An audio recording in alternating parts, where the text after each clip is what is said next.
a paltry part of their oil and gas revenues that the state government was getting. Now, I mean, for people who don't understand what we're saying here, let me boil it down to you folks one more time. In 1998, now the county, the city, the feds, the water districts, the school districts, countless other government agencies, healthcare groups, all this stuff that they're supposedly public, government, they're telling us that they have to increase our taxes because we're running deficits.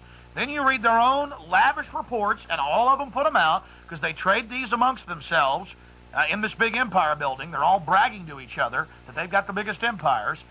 Texas does it right here in this year's report from the comptroller. Not a word of the budget in here, folks. It's like me making $100 a week, but I tell my wife I make $2, and I tell her my budget is $2. She never hears about the $98. I spend more than $2. I spend $3. I say, honey, we're over budget $1. You're going to have to go get a job. And she goes, you know what? We got to tighten our belts. We will go get a job. Meanwhile, I'm investing that $98, or I'm saving that $98 every single week, and she never knows anything about it, and I'm taking her money and doing it. Well, we're the woman in the relationship. The government's the mean man here, to use popular nomenclature, and we're getting screwed. And the same folks that run the Federal Reserve run this system, and it is abominable. Walter, it's like on the radio today. We had a bunch of callers call in, and they still couldn't get over the fact that we have a deficit.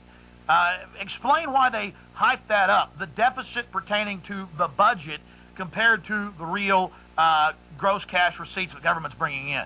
Do you remember the example I gave to you on the phone when we were talking privately of you having two neighbors? Yeah. Can I give that example? Yeah, go ahead. Okay, say for example you have two neighbors, Bob on your right side, Jim on your left side.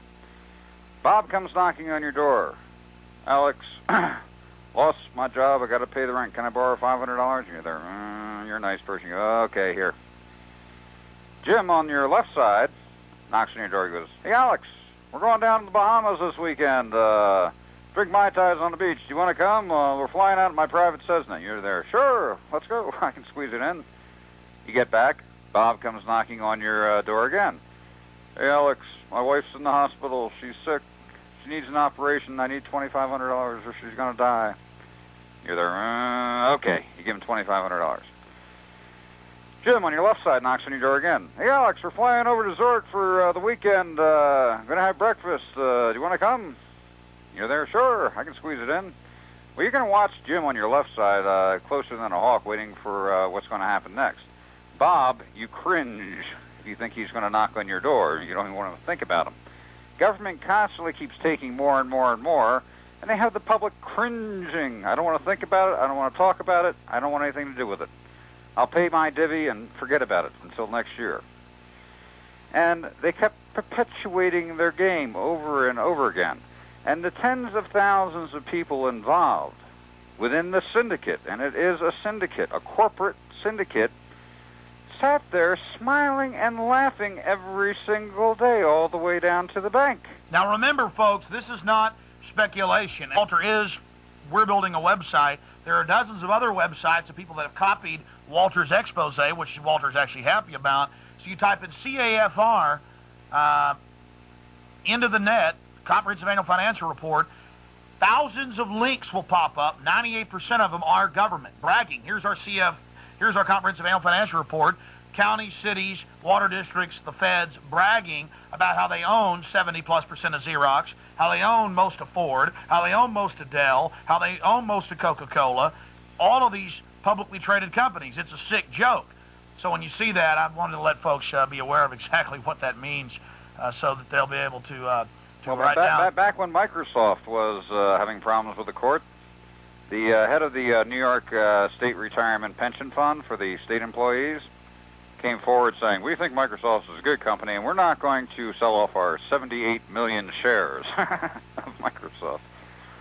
You know, in Texas, I think it was Austin or Houston, the Board of Education last year, or about 2 years ago, Disney had made an objectionable film. Austin, and the Board of Education said, we're going to divest ourselves of our multi-million-dollar holding in Disney.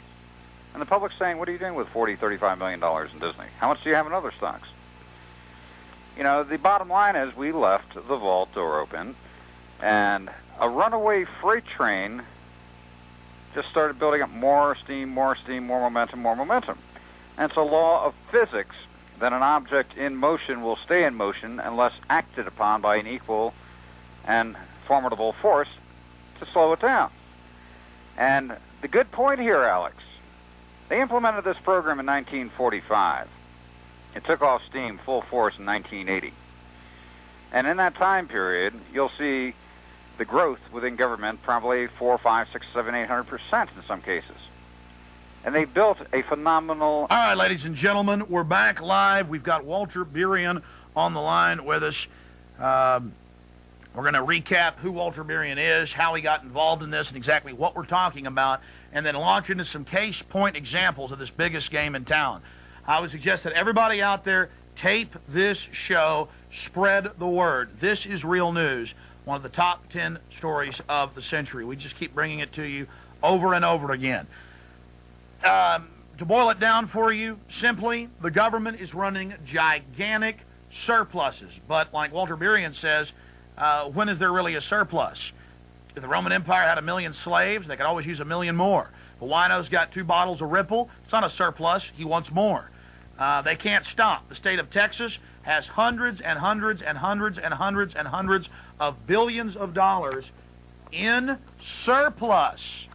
Total and complete surplus. This is the 1999 Comprehensive Annual Financial Report. In the 1998 one, it clearly shows $435 billion surplus. Also shows numbers around that in the 99 version. Anybody can get this from the comptroller. If they try to refuse, Walter Burian will tell you places where you can. It's free of charge. Everybody should know. Go to the library, they'll have these. But you never hear about it in the press. You never hear about it in the media. You never learned about it in economics in college, did you? You heard about the budget, the budget, the budget. Going back to an analogy, I make $1,000 a week. I tell my wife I'm only making $100 a week. She sees me on the personal computer doing my budget on Quicken, QuickBooks, whatever. I tell her, honey, you're going to have to get a second job. We spent $150 this week. We're $50 over budget. Oh, dear, we'll lose the house. Oh, dear. Oh, dear, we'll lose the new car. Oh, dear, we won't be able to go see, the family at this Christmas back in Chicago. Meanwhile, I'm going, because I've got 900 extra a week I'm socking away. And that number goes up if I made $1 million a week. And I only told you about 100,000. It'd be the same if I made $1 billion a week. And I only told you about a couple million of it. It would be the same if I made $1 trillion a week. And I only told you about a couple billion of it. And we have these huge discussions and media debates. And was in the Statesman a few days ago that Texas Rainy Day Fund only has a few million in it. 80-something million. We need tax increases if a recession is coming. It's all about control. When the state of Texas, in their own books, public record, but the media is so controlled, are running gigantic surpluses. The state of Texas, all the 50 states, every county, every city, every water district, school districts, they're all in business, ladies and gentlemen. We're talking to Walter Burian. Walter, Alex, recap. What you just said there, I just thought of the perfect story from the past. Going back 10 years ago, Jim Florio, when he got elected on his no new tax platform and then had a $2.8 billion tax increase, he decided to go on a 2-week tour of the state every day, stopping at a new location and talking to the public.